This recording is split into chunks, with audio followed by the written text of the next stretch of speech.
armaduras de cubierta, me parece que sí, este tema. Ingeniero. Estructura para cubierta.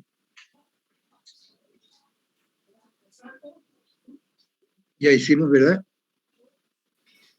Hola, hola, a ver quién me colabora. Ingeniero, la última clase así teórica que hemos llevado con usted, todavía seguíamos hablando sobre las cargas de viento. Ya está. Cargas de viento, pero acá entra cargas de viento, ya aplicando ya. Hemos hecho una determinación de las cargas que inciden sobre esta estructura. Sí. ¿Sí? Sí, ahí fue donde... Para no repetir, ¿no? El viento. Hola. Solo el viento, ingeniero. Solo el viento, pero no hemos hecho la aplicación ya en una estructura determinada. No, hola. Ingeniero. Creo que no lo hice, ingeniero. Bueno, me van a decir después cuando vayamos avanzando, de repente me dicen, sí hemos hecho. ¿Qué es lo que nos interesaba para esta estructura? Es decir, que plantear la forma, esta forma triangulada que se ve acá, uno la adopta porque resulta que un triángulo es una figura indeformable, se considera, ¿no?, una figura indeformable. Ya habíamos visto en nuestra primera clase unas pequeñas estructuras triangulares, y ahora acá lo que tendemos es a dividir entonces la estructura grande. Imaginemos una luz de 7 metros, 6 metros, dividimos entonces en un cierto número de partes, de tal modo que la cuerda superior, que es la que tiene mayor longitud, diríamos aquí, de la parte comprimida, le demos un sustento lateral, dividiéndola en dos partes. Por ejemplo, acá en este caso, estamos dando un soporte lateral acá para que obligarle a la estructura, o parte de la estructura, a que en su pandeo considere ya una luz menor, ¿no?, una luz menor, y de esa manera entonces resulte una economía también para el diseño. ¿Qué es lo que uno entiende de esta estructura? Si ya lo vimos en la estructura triangulada, la primera que hicimos, que esta cuerda superior trabaja con presión para cargas verticales. Y si es así, entonces lo que nos importa es diseñar parte de esta estructura, no tal vez el conjunto, sino parte donde está más solicitada. Por ejemplo, acá uno diría, si aquí tengo una carga muerta, aquí tengo otra, y otra aquí al final, como concentrando en los nudos, la carga, la consideración se hace para un cálculo manual, ¿no? Y todo lo consideremos concentrado en los nudos, sí. Y hemos dividido en este número de partes, entonces entenderíamos que la carga principal va a estar acá, concentrada, sí. Y por simetría, si es que es simétrica la estructura, se repite entonces esto de ambos lados. Y en la triangulación, entonces, aparecen estos elementos que se llaman puntales. Son elementos que trabajan a compresión cuando la carga muerta está actuando, que es la de mayor importancia en este caso. Trabaja a compresión este elemento. Lo diseñaremos como una columna, entonces. Este trabaja con presión también, pero escogeremos esta barra, que es la más solicitada, esta barra de acá, que es la más solicitada porque van subándose los efectos, ¿no?, de acá, de esta, que de esta, acá. Entonces esta es la más solicitada. Y dimensionaremos para esta y repetiremos la sección para todo el resto. Estamos hablando de un cálculo manual, ¿no? Cuando tenemos que considerar la carga, el peso propio de la estructura, la carga muerta, debido al peso propio de la estructura, haríamos la consideración de las secciones, porque tendremos que partir de una sección asumida, donde vamos a procurar llenar todo esto. Ya están todos admitidos. Entonces, primero lo que hacemos es una carga muerta en consideración a las dimensiones que hemos establecido para esta, tentativamente, todas las piezas, esta incluida. Entonces, sacamos una carga muerta total y lo dividimos entre el número de nudos que nos aparecen. Si aquí hay un voladizo importante, la consideración de la longitud de influencia aquí, por ejemplo, ya podríamos entender que todas van a ser los mismos valores de carga muerta acá. Sí. Pero si esto no tiene un voladizo, entonces sería la más aliviada aquí en este nudo. Aquí sería la mitad, aquí sería toda la mitad. Y como está aquí, sería así. Pero si tienen voladizo importante, digamos 60, 70 centímetros, entonces sí ya la influencia es de todo esto. Entonces hace ciertas simplificaciones. Y se considera entonces, decíamos, cuerda superior, cuerda inferior, elementos a compresión esto. Y esto otro elemento que le llamamos montante. Montante. Y esto pueden ser barras, así como la que tenemos acá, pueden ser tensores, porque esto trabaja a tracción, y entonces podría ser interesante una solución así con una barra de acero, ¿no?, roscada, para poder ajustar el nivel también de la parte de la estructura, de tal manera que tenga una cierta deformación inicial, diríamos, para arriba, a la inversa.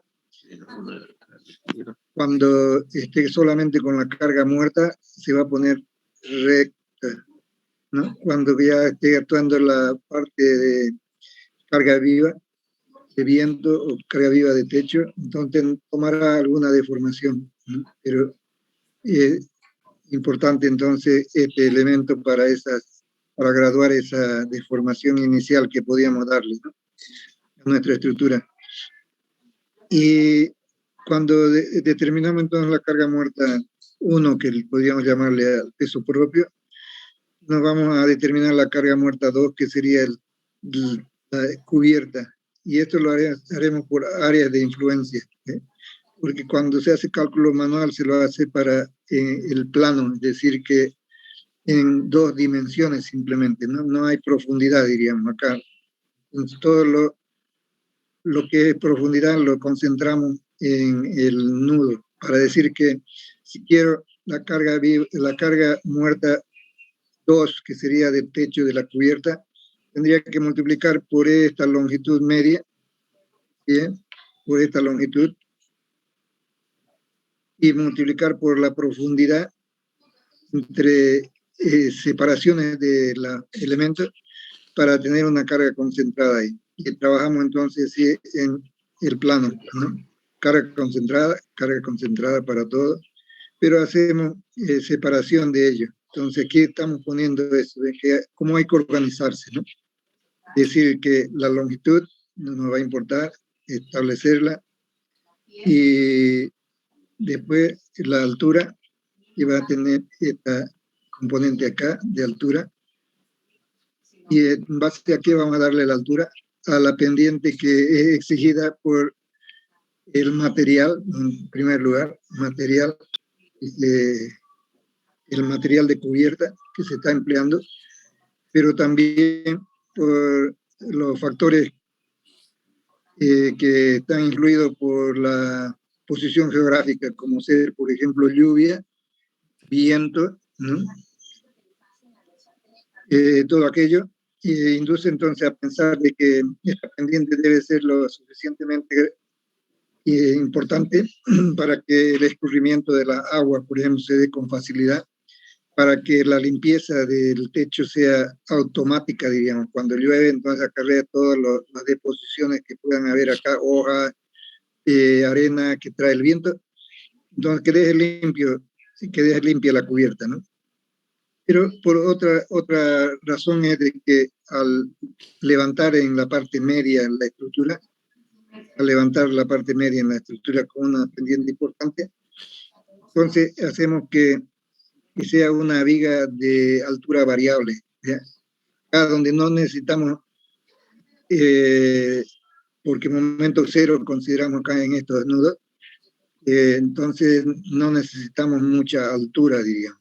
Pero acá donde es el momento máximo, vamos a necesitar más altura. Y dependiendo, como decíamos, de la posición geográfica, puede haber el fenómeno de la nieve, por ejemplo. Si es que ese fenómeno de la nieve, entonces exige más pendiente, ¿no? Mayor pendiente para que la deposición de nieve en el techo sea la mínima. Y entonces hay consideraciones de ese tipo que hay que tomarlo en cuenta.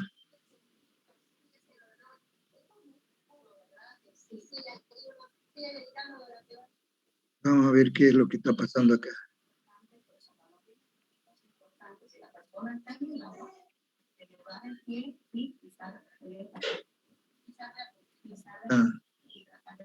Angelina Jolie está por ahí. Ya, seguimos entonces. Nos llamó la atención que tuvieran alguien. Ya. Estábamos hablando de pendiente y la pendiente la representamos por I.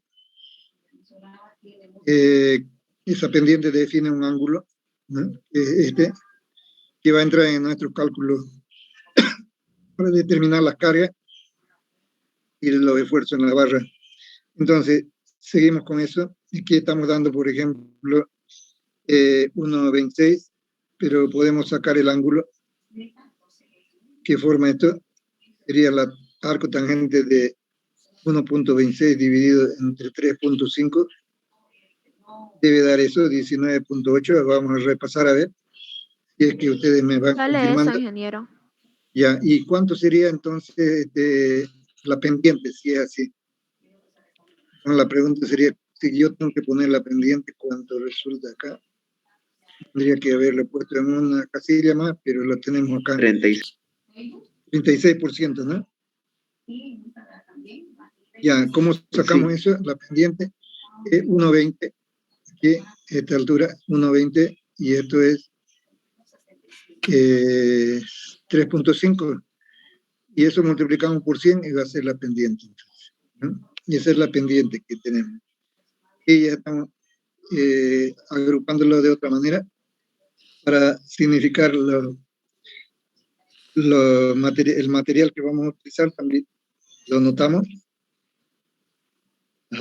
su peso específico. Si es madera del grupo A, si no tenemos definido una especie en particular con la que vamos a hacer, eso lo agrupamos, decíamos, densidades mayores a 0,8 como madera del grupo A, maderas duras, decíamos, ¿no? Y entonces calculamos para eso y podemos tomar un valor de entre 800 o más para el peso específico, y entonces están poniendo 900 acá, 900 para esa madera.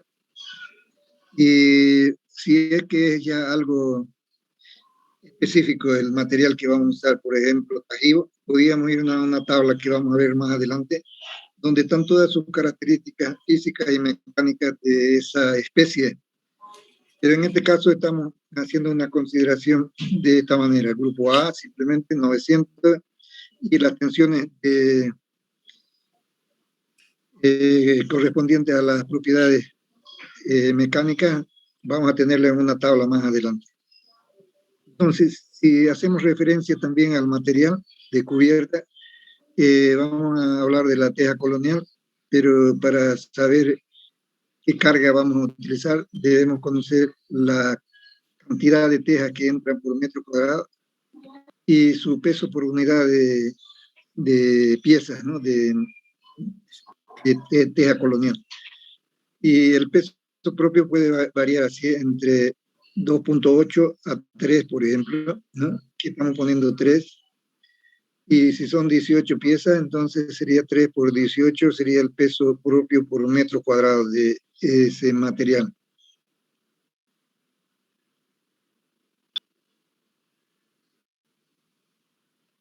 Entonces sería determinado ya ese peso propio.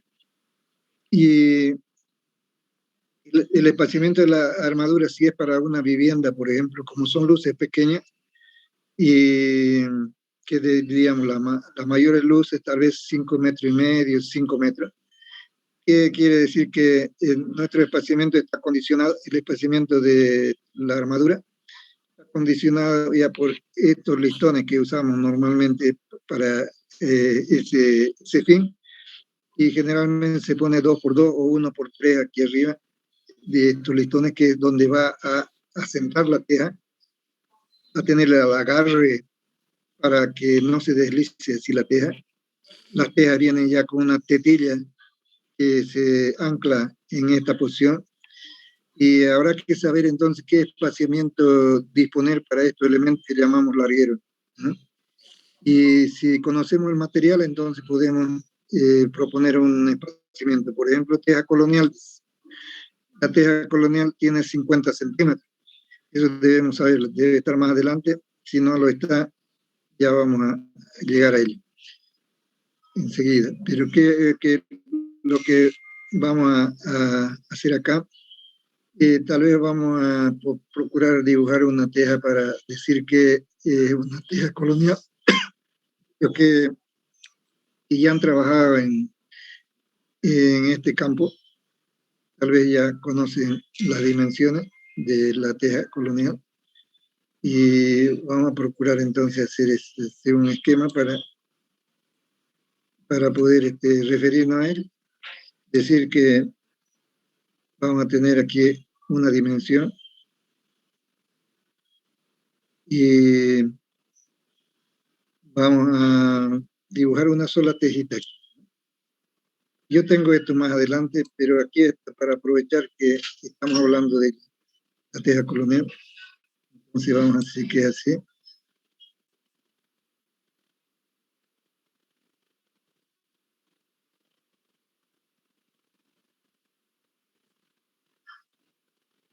Ese.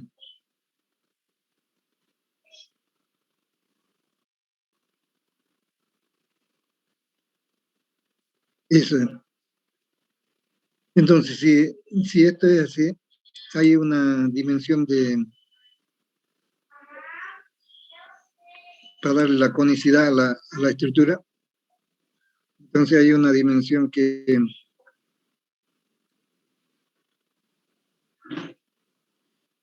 es menor que la otra. Es decir, que si esto es 19, por ejemplo,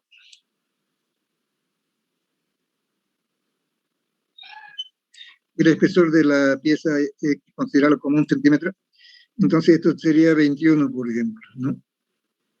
Este ancho sería 21. Bien. La otra teja, la que viene acá encima o abajo,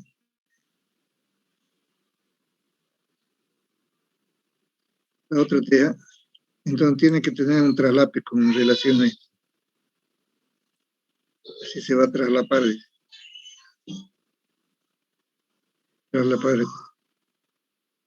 así, de esa manera, es la otra teja que estamos dibujando.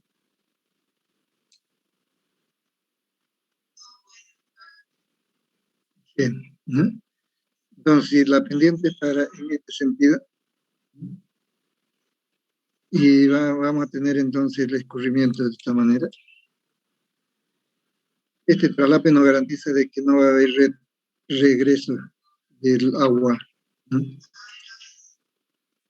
Y ese traslape está dado entonces por el material también, ¿no? Dependiendo entonces de qué material se trate, en este caso la teja colonial. Entonces hay una pendiente mínima que habrá que asumir para que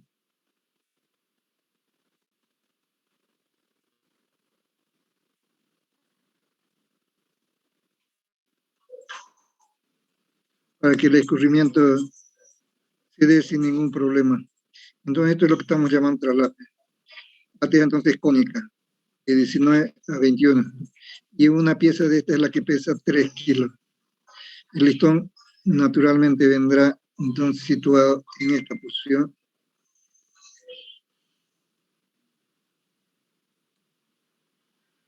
Y esta es la parte del traslape.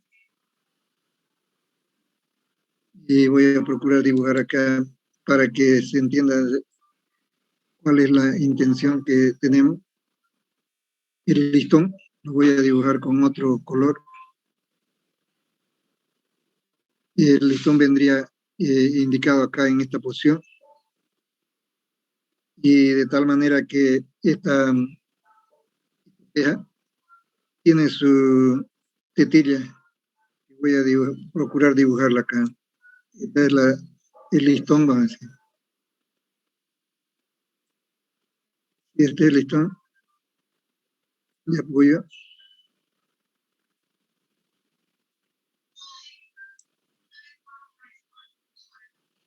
Ahí. Entonces tiene aquí su garra en la teja.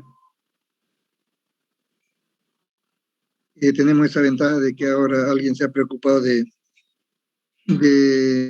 avanzar en este tema, porque antes se lo hacía con clavo y mucho más antes se lo hacía con mortero. Es decir, que aquí entonces esta teja tiene que tener su tetilla. ¿Qué es tetilla? Una saliente aquí.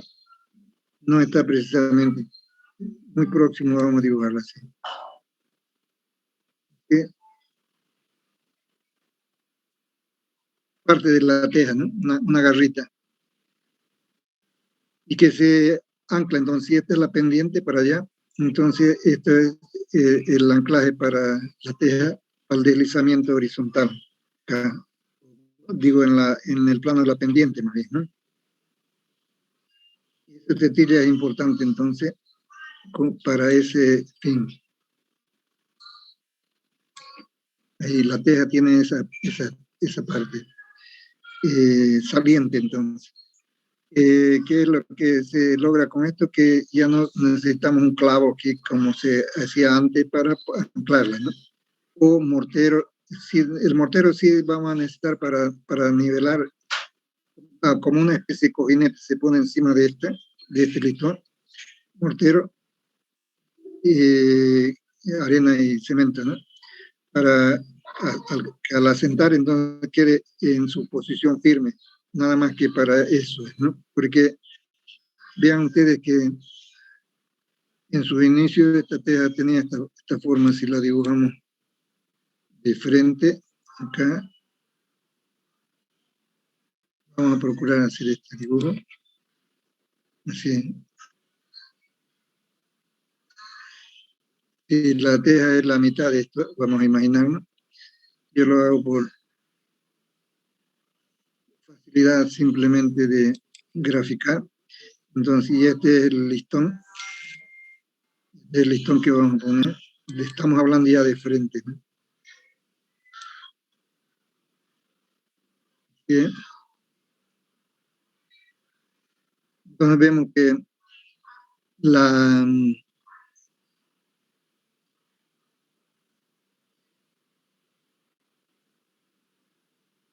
la posición que toma el listón es en realidad una tangente a esta figura. Ahí vamos a decir, el listón. Entonces aquí sería el apoyo en un solo punto. En cambio, si le ponemos un mortero, la idea es entonces de que esto más se establece la posición de la pieza. Y vamos a ponerlo así.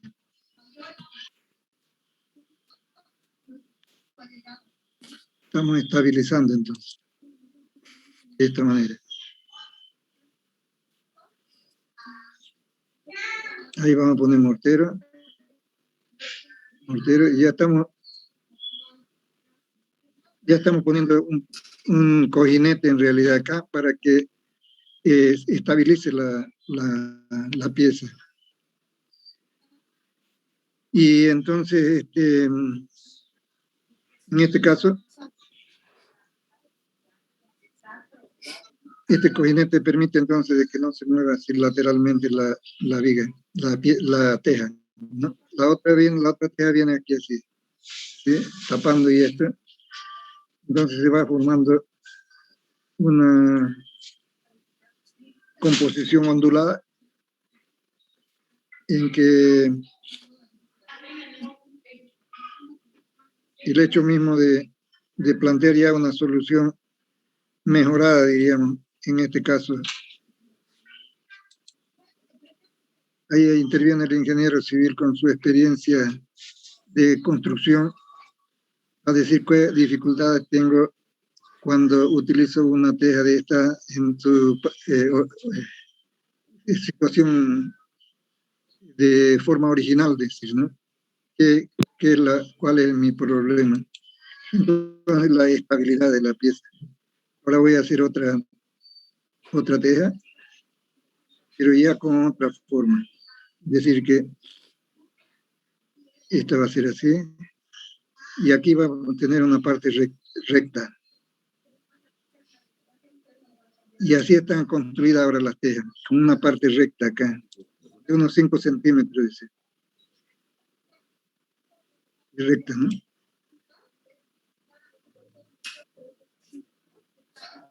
Y así para exagerar, ¿no? Y está recto, ya él asienta entonces directamente en algo más amplio. Y este sería el listón.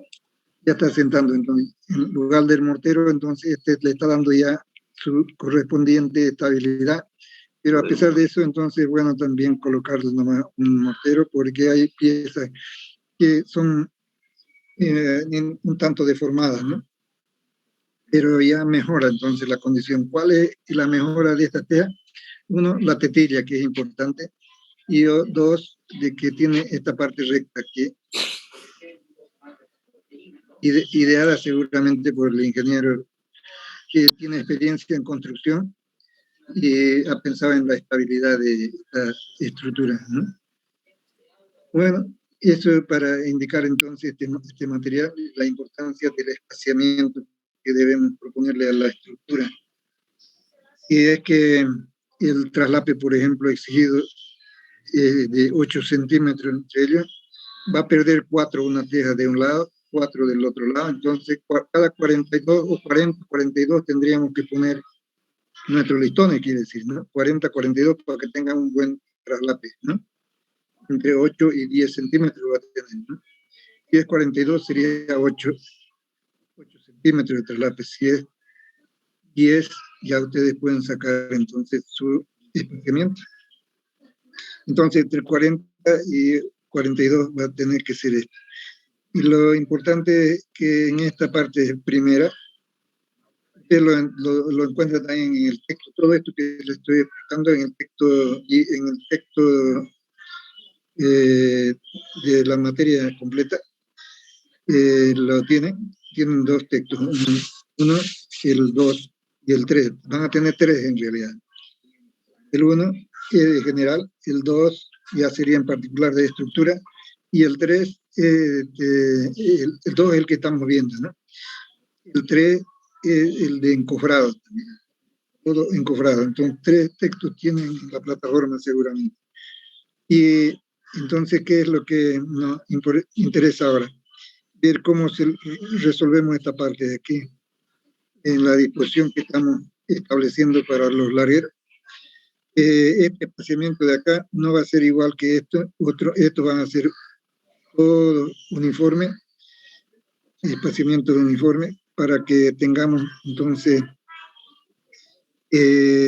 una carga repartida por listón y una trama, diríamos, arriba de la cubierta, que no va a ocurrir, por ejemplo, que piezas de la misma dimensión se vean acá, pero al final que tengamos una pieza pequeñita acá, ¿no? Y hacemos una buena distribución, entonces todas van a ser parejas, se va a ver desde aquí la parte visual, la parte estética, va a ser satisfecha porque aquí vamos a tener también una buena extensión de la teja, ¿no? La misma dimensión, la misma y la misma hasta acá. Visualmente vamos a ver entonces una solución muy bonita, ¿no? En este primer caso, ¿qué es lo que hay que hacer? Hay que poner un listón de mayor espesor porque de lo contrario cabecea la teja, la última teja. Entonces, voy a dibujarlo así, en esta parte, y vamos a poner un listón más. Entonces, y este es el listón que tenemos, ya sea de 2x2, por ejemplo, o 1x3 también puede ser.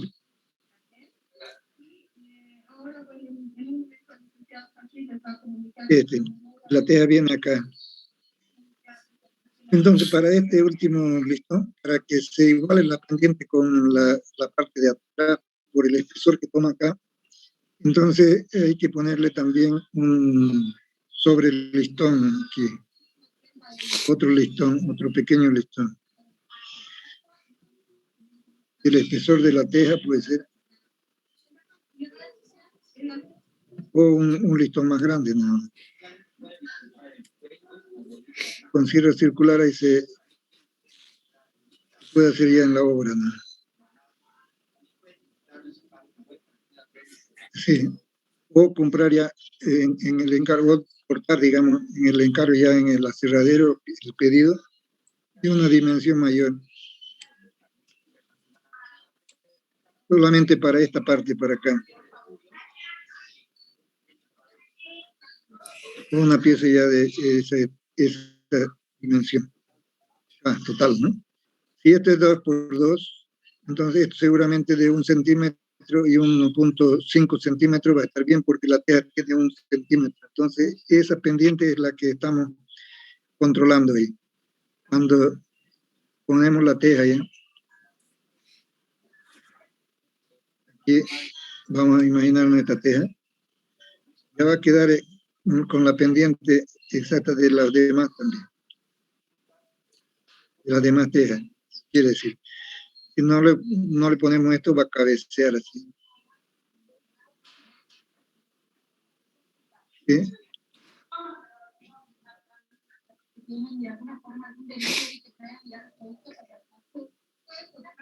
Así. Y eso se nota, porque se abre aquí la junta entre la pendiente y esta queda abierto acá. Y entonces no queda una superficie uniforme y se ve que lo ha hecho alguien que no tiene la experiencia de vida para que se vea estéticamente agradable, digamos, su cubierta. Depende de eso, entonces, la calidad, diríamos, de la construcción, ¿no? Depende entonces de esa parte estética también, funcional también, ¿no? ¿Verdad? Queda aquí abierto, entonces eso delata que está mal hecho, o quedan acá tejas pequeñitas, también delata de que el que lo ha hecho ha empezado aquí con una distribución y no le importó que sean iguales, porque el mismo número de tejas va a entrar si es que espaciamos menos, por ejemplo, para que esta sea más larga, la última, ¿no? Bueno, pero esos datos son importantes. Cuando ustedes empiecen a construir van a darse cuenta de la importancia de esos aspectos para que garanticen su trabajo. A ver, vamos Ingeniero, a seguir entonces. Sí, Ingeniero, sí. una Sí, le consulta. escucho. En esta parte de aquí, nosotros podemos determinar si me dan, digamos, el largo L y la pendiente. Yo puedo realizar el cálculo de todos los triángulos internos de la cercha, ¿verdad? porque A eso ver, siempre quise aprender, pero mi tío me decía, el ingeniero Lessing te va a enseñar. vamos a ver si es que puedo contestarte a tu pregunta. Ya estamos admitiendo lo último. A ver, ¿cuál es tu pregunta? ¿Cómo dividir el número de espaciamiento o la pendiente incluida? ¿Qué es Ya, cuál es tu inquietud? se De lo voy nuevo, a es anotar. que Si me dan esto, esta longitud ya, L, y sí. me dan esta pendiente, mi duda es si yo puedo determinar cuántos triángulos entran aquí. Ah, ¿Cómo sé si es ya, necesario 1, si es necesario 5, por ejemplo, ¿no? ya lo que tienes que ver es que esta pieza, en un primer cálculo ligero, te va a dar una sección grande, ¿no? Entonces, tu primer pensamiento es decir, ¿cómo reduzco esa dimensión? ¿No? Y la reducción va a ser justamente como lo indicábamos cuando calculábamos elementos a compresión, que podíamos entender de que esta pieza va a deformarse así, así, así, y esto por debajo, sí, por la continuidad, ¿no? Acá o acá, sí, por la compresión. Pero si no existiera esto, esta pieza deformaría así, sí, ¿no? Entonces, se entiende de que esta sección va a ser mucho más grande que esta para el mismo esfuerzo que estamos considerando. Y la división, entonces, habrá que hacerla de tal manera que no queden de mucha esbeltez estos elementos, ¿no? Sabes vos que hemos hecho una clasificación por esbeltez de corta, intermedia y Sí, larga. sí. Entonces, si estamos en el rango de intermedia, tal vez va a estar bien. Ahora, si pretendemos hacer corta, debería ser tal vez mucho más divisiones que poner, pero puede ser suficiente una intermedia que tenga una buena capacidad. Que va a variar la tensión. Decide que para un grupo de madera A, decimos 145 es la tensión hasta donde puedo esforzar una columna que tenga una esbeltez menor, decíamos, a 34.6, ¿verdad? Y intermedia sería de 34.6 a 57. Entonces, por ahí ya nos orientamos de que tal vez pretender hacer una columna muy pequeña, chata, para que falle solamente por compresión, nos va a demandar un espaciamiento muy pequeño. Y más balanceado va a estar entonces con una intermedia. Eso podría ser, digamos, un criterio de selección de esto. ¿Qué se ha hecho entonces? Si esta pieza tiene 350, podemos calcular cuánto tiene en su longitud esta pieza, ¿verdad? Si es que ustedes lo hacen para salir de este campo. Sería 1.20 al cuadrado más 3.5 al cuadrado raíz cuadrada. 3,72. 372, ¿no? 372, ya tenemos esa longitud de 372. Vamos a ver una pieza de 2x4.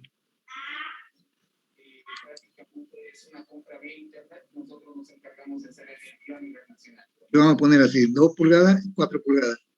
Entonces, ¿cuánto sería la esbeltez de esa pieza con 372?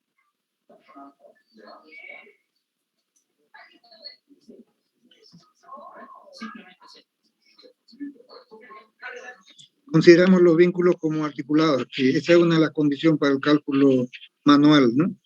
Considerar como articulado acá. Entonces, el K es 1. Estamos hablando de este caso primero. Cuando tengamos 372, creo que, dividido entonces entre el radio de giro de esta pieza, que considere 5 centímetros por 10 centímetros, ¿no? ¿Cuánto resulta?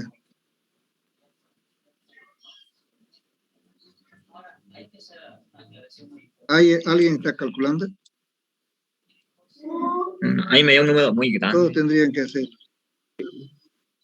Ya, así es, ¿no? 10 Sí, sale centímetros, muy así, grande. redondeando esto, ¿no? Hay que, desde luego, hay que quitar. ¿Cuánto es lambda? 256 me dio. ¿Cómo es? Lambda igual K para repasar, No. ¿no? Sí. Por L sobre radio giro. Ya, ¿cuánto te da eso? Si esto es 1, L 372 y esto es 5 dividido entre 3, 46. 257. 257. Ya, espero que esté bien, a ver. Para lo que... Sí, está bien, ingeniero. Este es radio de giro, ¿no? Radio giro es 5 dividido entre 3, 46. ¿Cuánto es el radio de giro? Para que estemos más... 1,45. 346, que es la raíz de 12.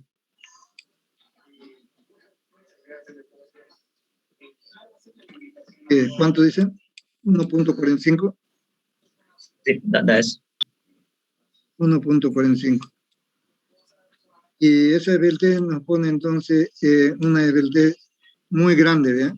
2.57, ¿no? Entonces, para reducirla, dividimos entre 2, ¿okay?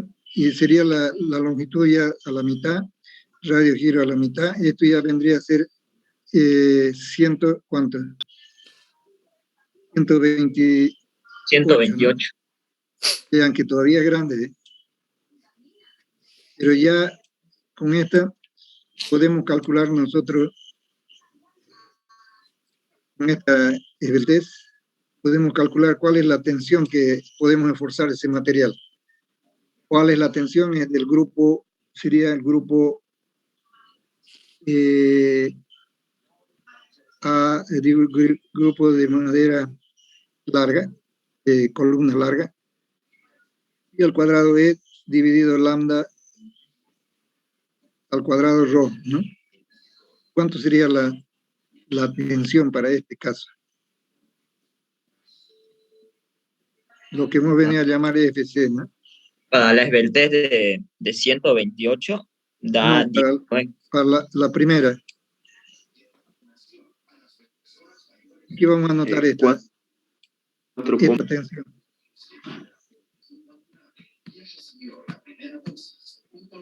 Yo creo que va... La de 257, ingeniero. Sí, para 257. ¿Cuánto es? 4,73 me salió. Miren, de 145, 4.73 dice.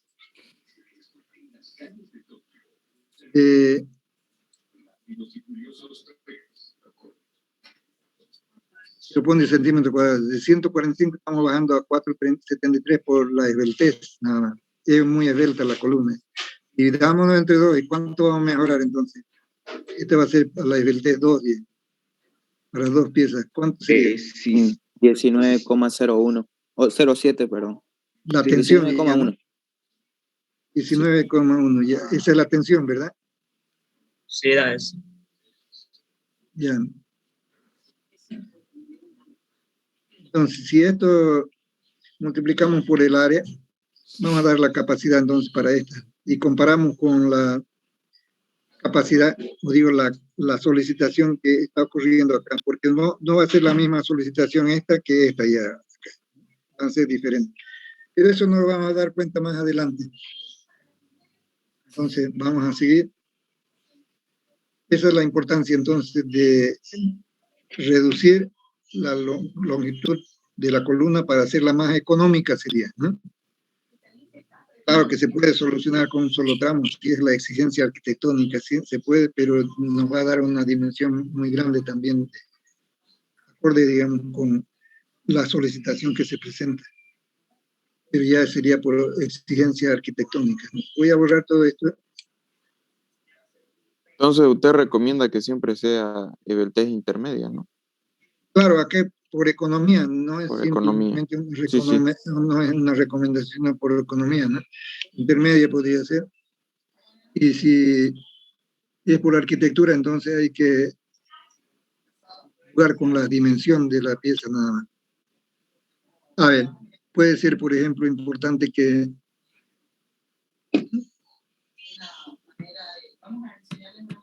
puede ser importante entonces que hablemos ahora ya de las cargas. Voy a borrar esto. Ingeniero, una consulta. Sí. El traslape, ¿cuántos centímetros tiene que ser? Ya le dijimos, depende eso de la pendiente, ¿no? Pero una pendiente normal que vamos a ver enseguida para teja colonial mínima y una pendiente mínima, ¿no? La teja colonial, entonces en función de eso da esto como 8 centímetros.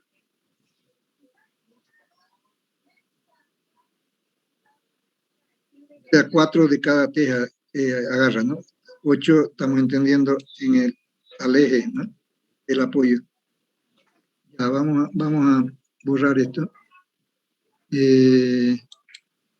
Vamos a seguir entonces.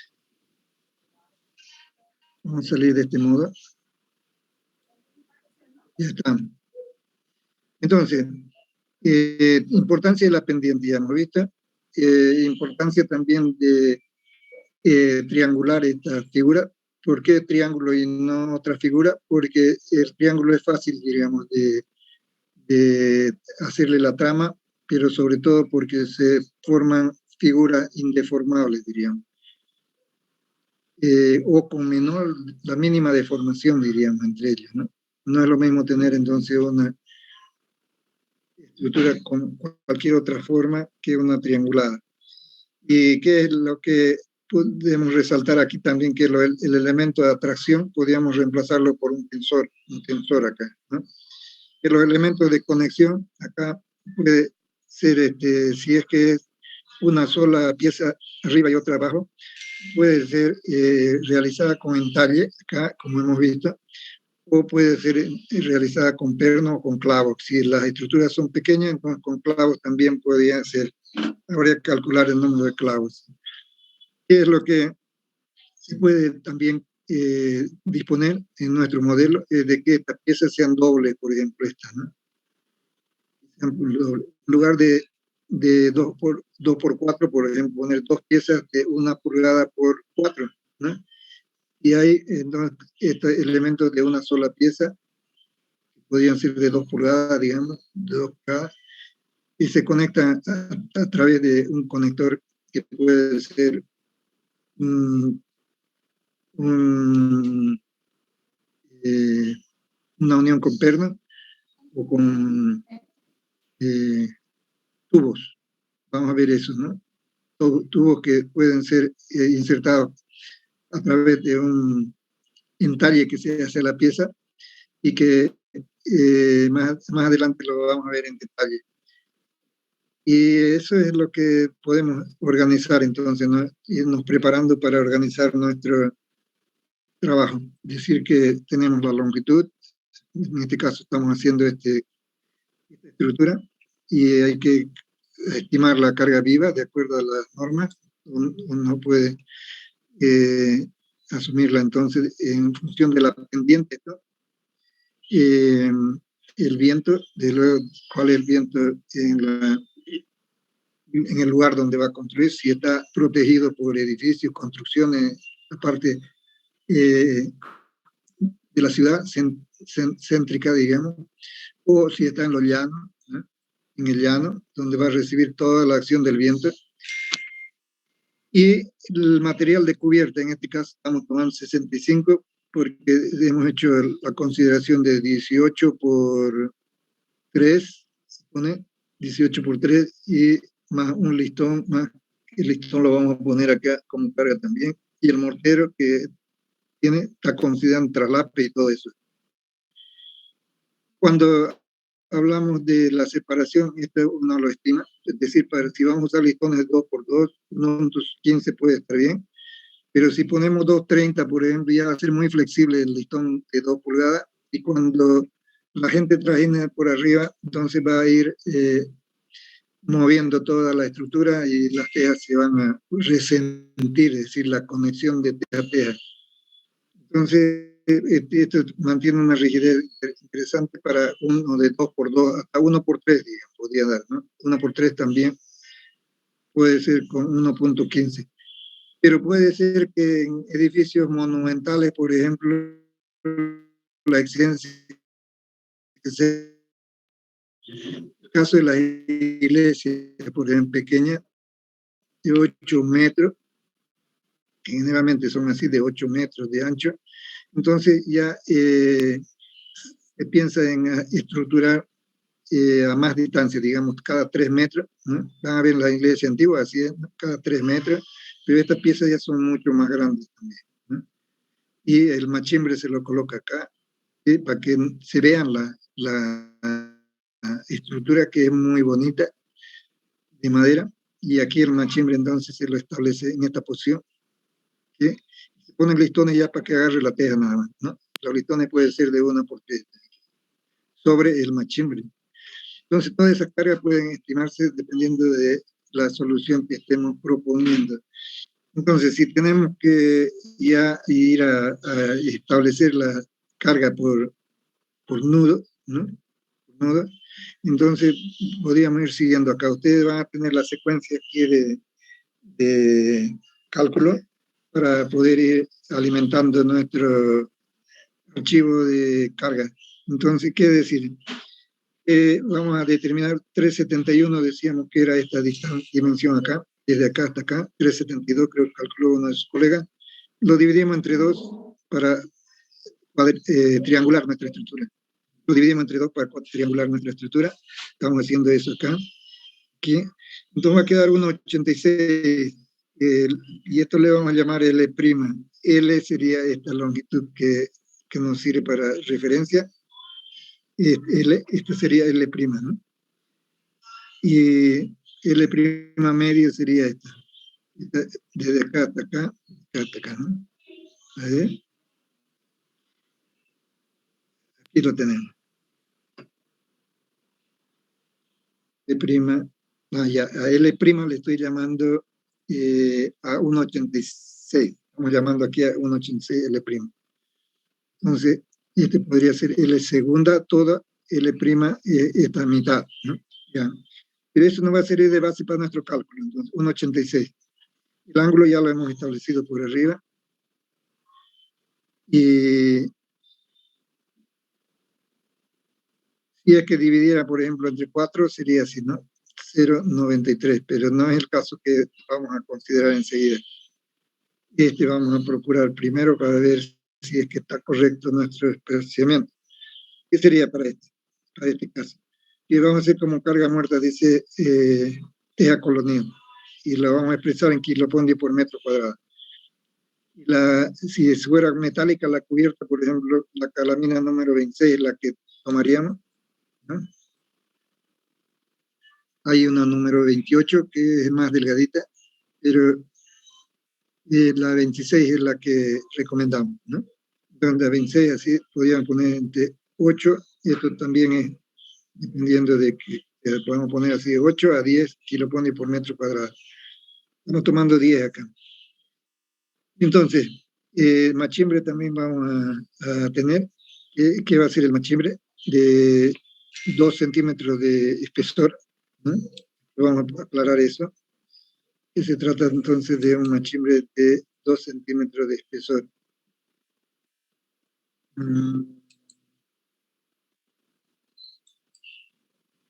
¿Sí?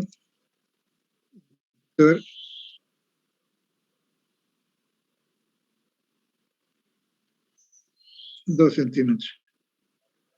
Para eso estamos calculando acá. De 2 centímetros, entonces multiplicamos por los 900 kiloponios en metro cúbico cuando ponemos esto en metro. Tenemos 18 kilos por metro cuadrado, la contribución de carga muerta del machimbre, ¿no? Esta otra carga debido al peso propio el programa lo asigna. Si lo vamos a hacer en cualquier programa, tenemos que darle las dimensiones tentativas iniciales y él ya lo asigna, no tendríamos que meterle un cálculo programado, ¿no? Sino aquí estaríamos estimando decir las dimensiones para un cálculo manual sería. Entonces aquí también la carga viva de techo y estamos estimando en 35 kilopascales por metro cuadrado. Esto es en proyección horizontal. No es así en la inclinación del techo como la carga viva de techo, como la carga de techo. Sí. Cierto. ¿Qué dice? Ingeniero, disculpe. Cuando llueve, el agua no le daría como un peso adicional a la teja, no habría que hacerle como una mayoración o no, no lo vamos a considerar. Para la teja, es que ya está, si es que te das cuenta con esto, ya está también la absorción de la humedad en esa teja es del 15% por lo menos, ¿no? 15%. Y si multiplicas entonces, estamos hablando de la teja que teníamos dimensiones de espesor de 1 centímetro de espesor, ¿no es verdad? Hay tejas que tienen 0,9, por ejemplo, y estamos tomando 1 acá. Y entonces ya está considerado ahí también esa absorción por humedad. Pero en las construcciones modernas ya no nos preocupa tanto el peso propio que aumenta por la absorción de humedad, porque hay que ponerle una protección que es de una pintura que es transparente para la teja colonial, para que quede exactamente como está, pero que la protege de los hongos y de la absorción de humedad, ¿no? Tal vez para su referencia le vamos a poner acá, buena la pregunta ahí, vamos a ponerle Linox S, el producto, ¿no? A ver dónde lo ponemos, en la teja, aquí en la teja vamos a poner. Aquí vamos a decir que es solamente pero para teja colonial, ¿no? Aquí vamos a poner protección todo para teja colonial.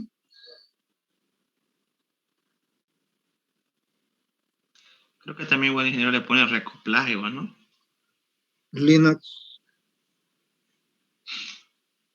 S. Igual para la piedra ustedes pueden usar este producto.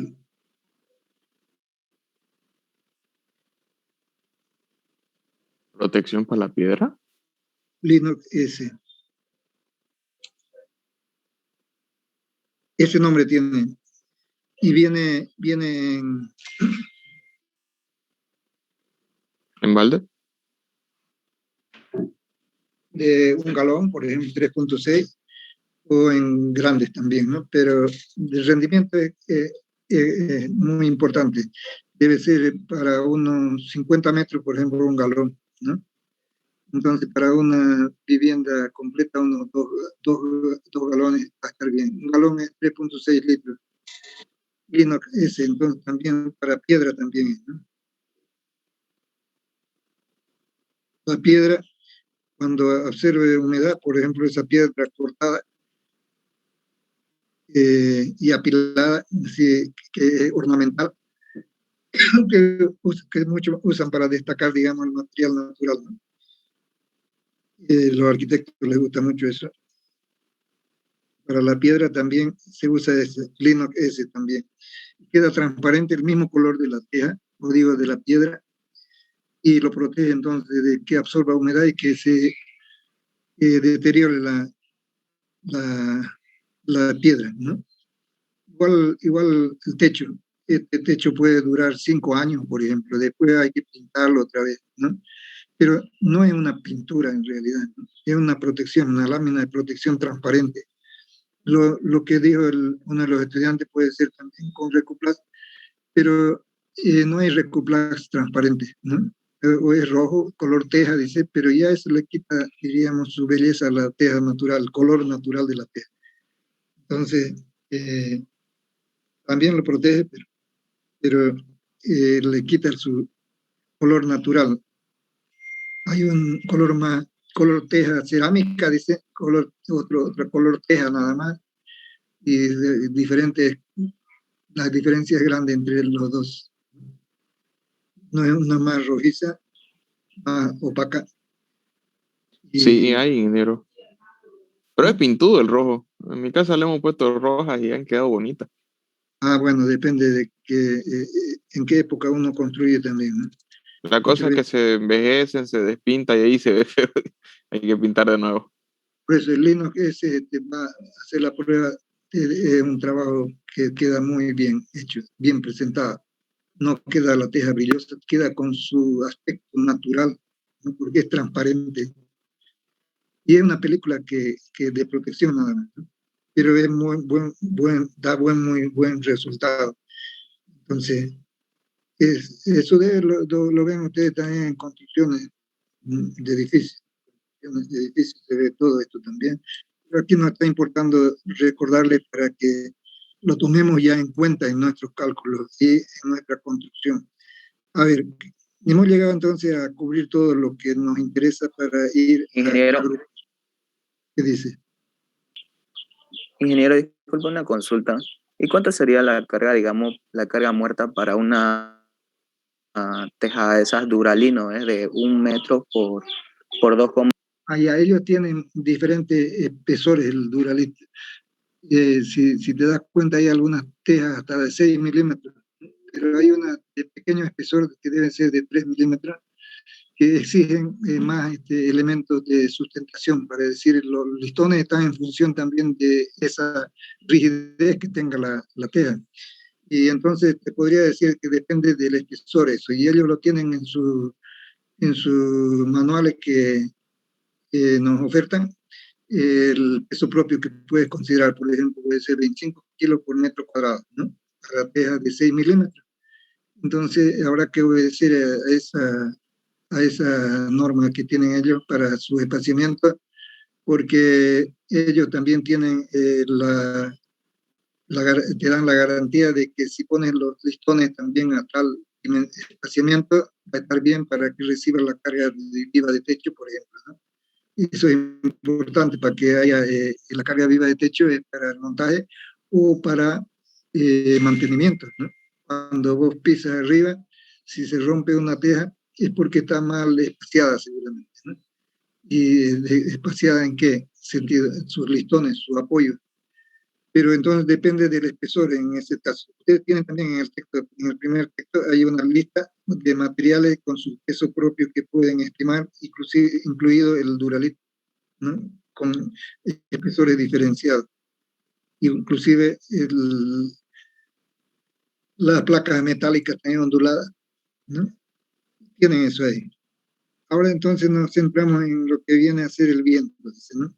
Para el viento hemos visto ya en una clase anterior que la expresión que define la presión básica es esta que estamos mostrando acá.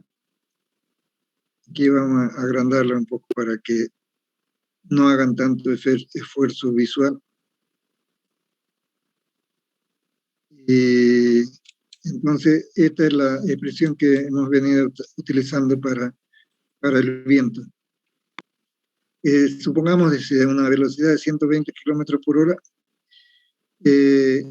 entonces Q 69.4, cuando la velocidad del viento se la pone en kilómetros por hora, este factor que tenemos acá, que considera el peso específico del aire, la gravedad también, la masa en realidad, y aplicándole a la fuerza de gravedad, tendríamos como una fuerza, ¿no es verdad? Que nos sirve para cualquier posición geográfica si varía la gravedad.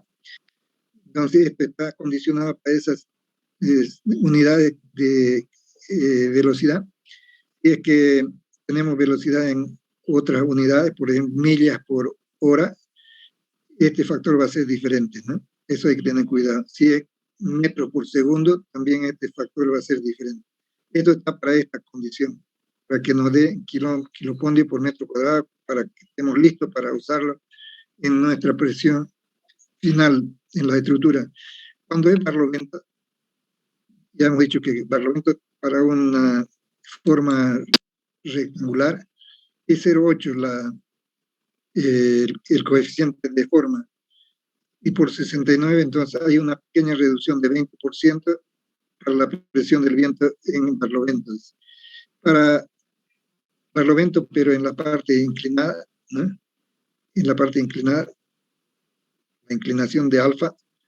Entonces, la fórmula de DIN es la que estamos proponiendo usarla acá. Ustedes pueden ver en los textos, hay varias fórmulas y hay otras que son graficando, que nos dan gráficos directamente, pero como lo que queremos nosotros es saber de dónde sale y cómo se aplica, estamos usando esto porque nos parece que es la que más nos aclara la situación en cuanto a compresión, a succión.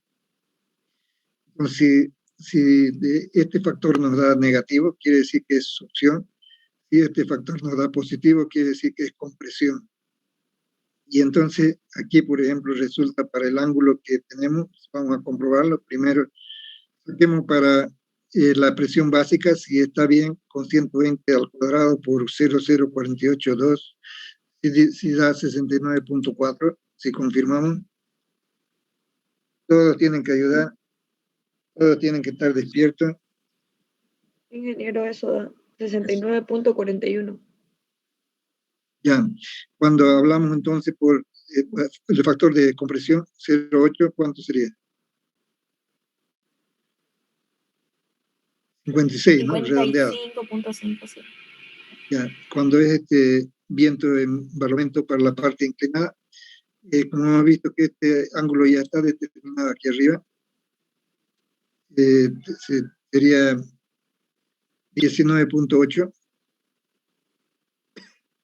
19.8 nos da 0,45, está bien, con positivo.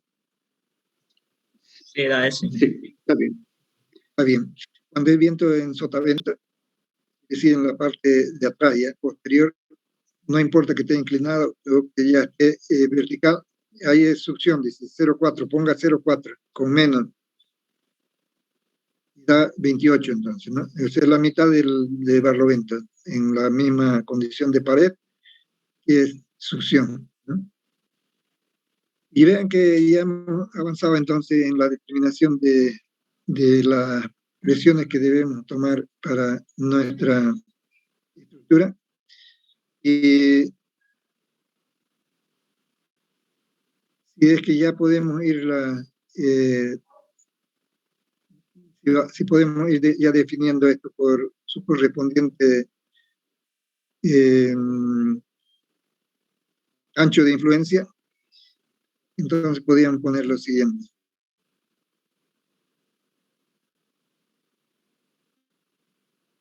Ya, acá 65, decimos por qué estamos poniendo aquí 0. Ah, ya, carga muerta 1, dice. 65 es la carga de la teja colonial que estamos estimando, ¿no? Por 1,86 da 120.9. Pero ponemos acá este kilopondio sobre metro, ¿no? Si estamos multiplicando por una extensión, es kilopondio por metro. ¿Qué hemos hecho para esto? Para que ustedes se sitúen en el problema.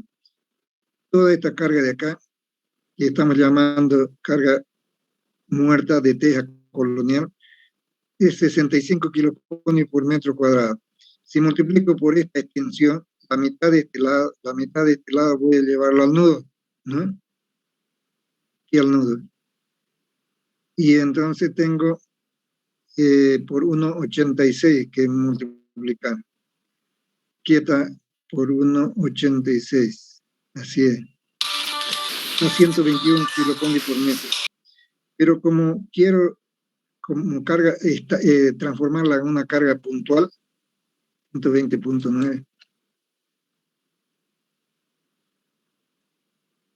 Por 1.15, eso hemos establecido que el espaciamiento es 1.15, sería 139, ¿no? ¿Está bien? Cuando hablamos de carga muerta 2, se refiere esto al machimbre, si es que recuerdan ustedes. Entonces el machimbre depende si lo vamos a poner acá o si lo vamos a poner acá. Aquí lo estamos poniendo acá. Entonces sería aquí abajo, ¿no?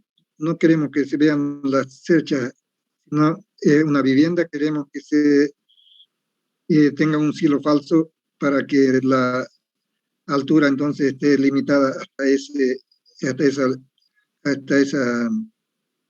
ese material. Debajo entonces podemos poner el machimbre y esta dimensión de aquí sería desde acá hasta acá para la influencia en este nudo. Esto tendríamos que considerar, sería 350 dividido entre 2, ¿no? Y eso es 1,75. 1,75, entonces multiplicamos por 1,75 y también tenemos esto por metro y multiplicamos por 1,15, lo mismo que acá, entonces tenemos 36. Otra carga muerta que puede haber, esto debe ser de la parte de estructura ya. 21 kilopascales por metro cuadrado por 1,75 y 36,7 por 1,15, 42. Eso de la estructura ya. Carga viva de techo, estimado, esto es estimado. Después ya cuando se hace el dimensionamiento se ve si hay que ajustar un poco el cálculo o no. Carga viva de techo 35 por 1,75 dice. Es una proyección horizontal que entonces, si bien está actuando acá, la carga viva de techo es así, horizontal dice. Vamos a ponerla horizontal. Es la carga viva de techo. Estamos en la consideración de horizontal. Entonces, es lo que estamos haciendo, considerando. Esa es carga viva de techo.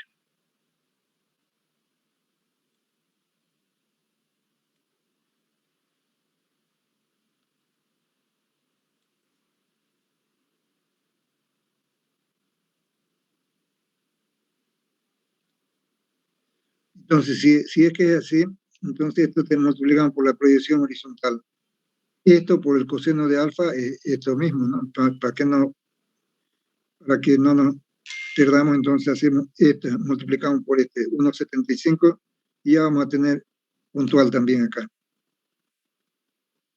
Nos vamos otra vez para arriba. Inge, esta carga viva de techo sería de los vientos. ¿Cómo? ¿La carga viva del techo sería de los vientos o de las lluvias? No, es carga de montaje. Aquí ustedes van a verlo en su... Es carga de montaje o carga de reparación, si quieren. Carga de las personas. Cuando se está montando el techo, hay gente que está trabajando acá, eso es carga viva de techo, ¿no? Ah, ya, perfecto. Pero también cuando suben a reparar, mantenimiento, también es carga viva de techo, ¿no? Eso para darle rigidez a la estructura, para que aguante, digamos, esa carga más. Ya. Entonces, aclarado eso, nos vamos a situar en lo siguiente ahora.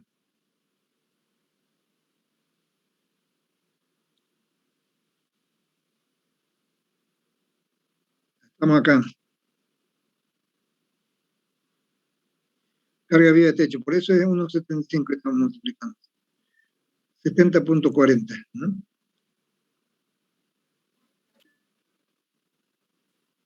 Ingeniero, disculpe, ¿qué era la CM3?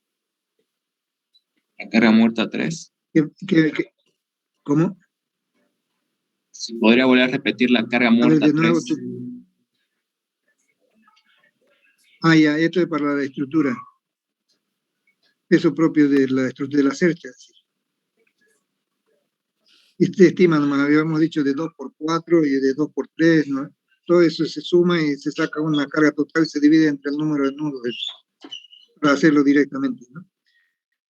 Pero aquí lo estamos poniendo como una carga por metro cuadrado. Carga viva de techo y lo otro es...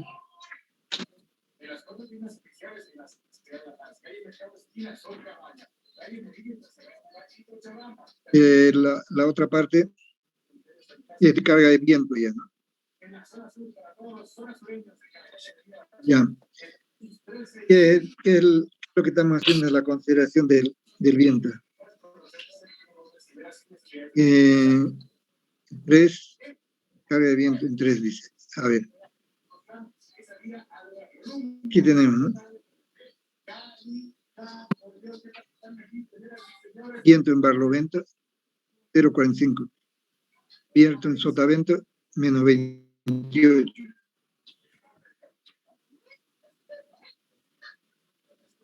Para sotavento, 28 por 1 la dimensión, porque es perpendicular a ella. La acción del viento es perpendicular. Voy a mostrarla acá, para que quede más claro esto. Entonces, aquí es compresión. Según lo que hemos sacado antes, es compresión, y aquí es succión. Y es perpendicular, esto es carga de viento. Pero este es carga de viento en sotavento y en barlovento.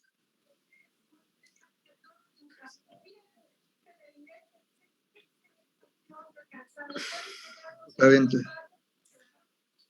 Y esta es carga de viento en barlovento.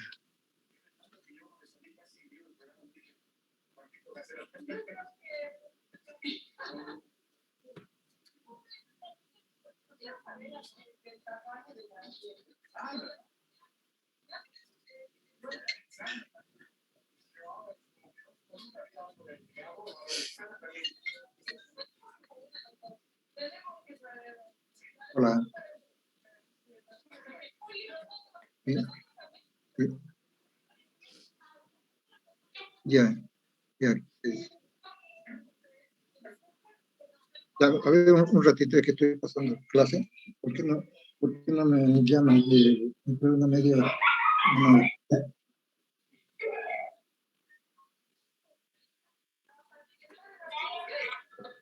Ya, carga de viento, ¿está bien? En sotavento y en barlovento. Barlovento, sotavento. Barlovento teníamos que ir así.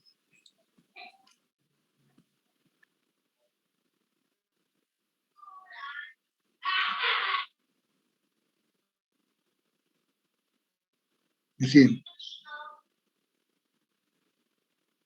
Está así de esta manera.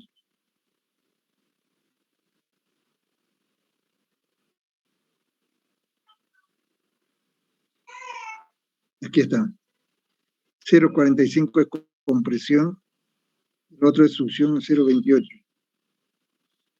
Entonces, cuando es 28, multiplicamos por 1,86, que es el L', tenemos por 1,15, tenemos la carga concentrada.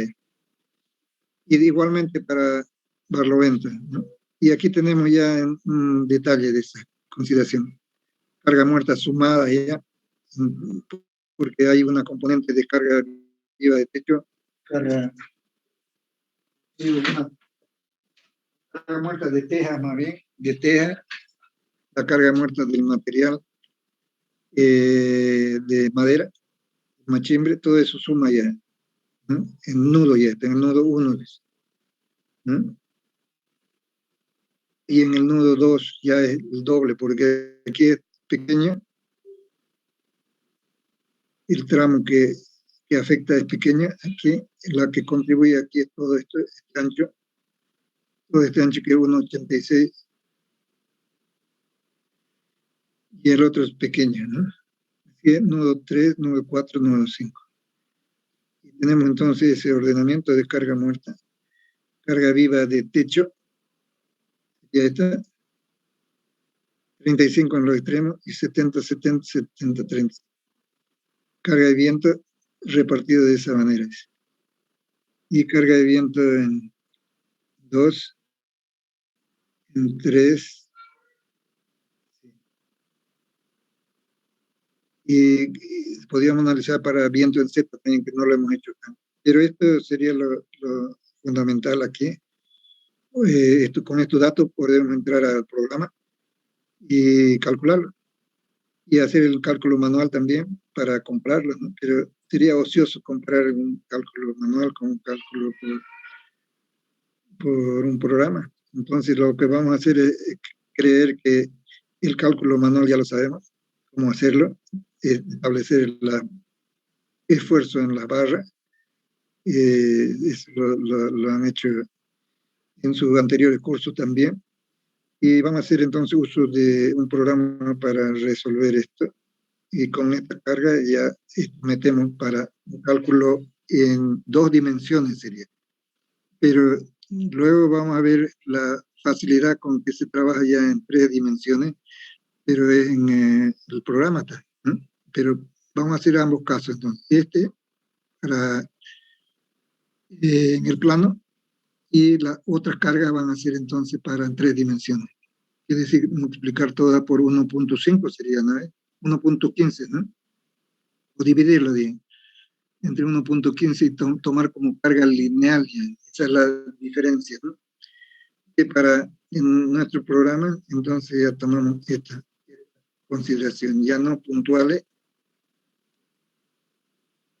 Vamos a ver aquí. Para este nodo, y aquí están, para este nodo, entonces estamos considerando para el cálculo manual toda concentrada que como carga, como fuerza, pero para el cálculo en 3 dimensiones ya la aplicamos como carga lineal, ya no multiplicamos por 1.15, sino tenemos por metro lineal, por metro, todas las cargas las transformamos así. Eso puede hacerse, ¿no? En este programa que vamos a usar, pero también podemos hacer que aplicada, por ejemplo, la presión del viento ya directamente en la cubierta para que mande a los largueros, ¿no?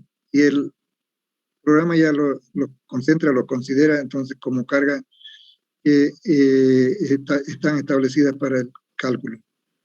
Y nos dirá que está bien, está mal, hay que cambiar una u otra, ¿no? ¿Cuántos minutos nos queda? Hay alguien que está vivo acá, y este señor Amata está bien, Benavides Amata está vivo. ¿Qué dice? 11:15 son, ingeniero. Falta 15 Unos 15 minutos. minutos.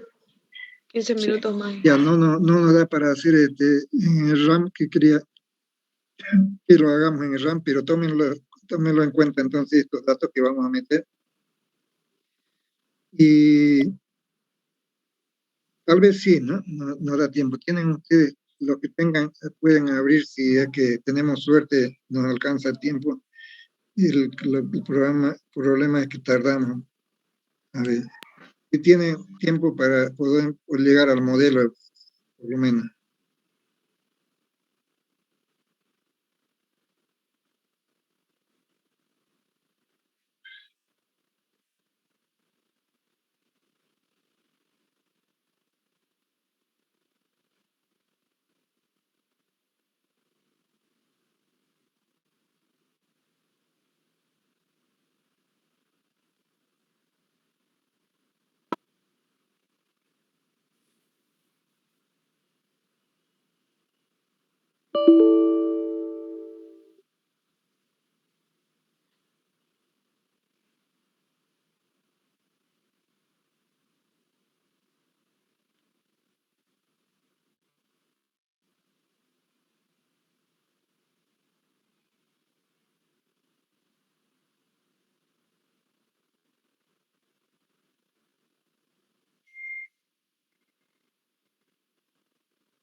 Es más, en lo que estamos tardando en abrir el programa. Y se lo hacemos la siguiente clase. Sí, con más tiempo. Y Ya, ustedes, sí, verdad, vamos a hacerlo muy apurado y no he podido abrir en este momento. Entonces, en la siguiente clase, ustedes vayan avanzando, algunos pueden ya tenerlo los que ya conocen el programa pueden tenerlo listo y lo hacemos de nuevo en la clase para todos ya. ¿Está bien? ¿Verdad que no hay tiempo ya? Hola, ¿está bien? Sí, ingeniero, está bien. Ya, nos vemos entonces hasta la próxima. Es verdad que ya se acabó el tiempo también. Ingeniero, disculpe. ¿Qué dice? Una última consulta antes de ¿Qué terminar dice? a la clase. Un poquito creo que me confundí cuando usted hablaba sobre la parte del traslape entre las tejas. Cuando se traslapan están debajo de lo que creo que le No, llamaba no se te tetilla, entiende, ¿no? está entre... Entrecortado, ¿se escucha? Sí, ahora, a ver, repetí de nuevo. Decía de que la parte del traslape entre las tejas, cuando se realiza, está debajo de creo que lo que le llamaba tetilla, ¿no? Un poquito creo que me chipé, no sé si era tetilla o era el listón en sí en lo que está sustentado el traslape de las tejas. Tetilla es una parte prominente que sale de la teja para enganchar, es como un ganchito que engancha en el listón.